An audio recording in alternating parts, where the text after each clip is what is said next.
இப்னு Abbas ரலியல்லாஹு அன்ஹுமா அவர்களை ரசூலுல்லாஹி அலைஹி வஸல்லம் அவர்கள் தன்னுடைய வாகனத்தில் பின்னால் ஏற்றிக்கொண்டு அவரிடம் சொல்கிறார்கள், சின்ன பையனாக இருக்கும்போது, சிறுவனே, உனக்கு நான் சில வார்த்தைகளை கற்றுத் தருகிறேன்.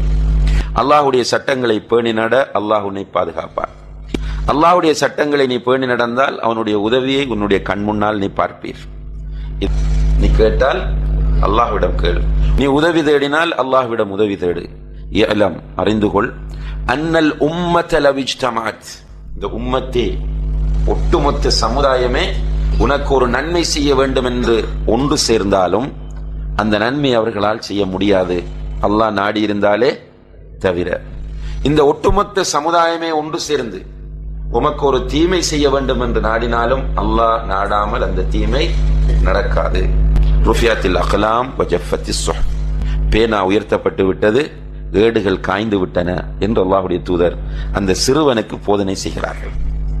இதுதான் தௌஹீத்.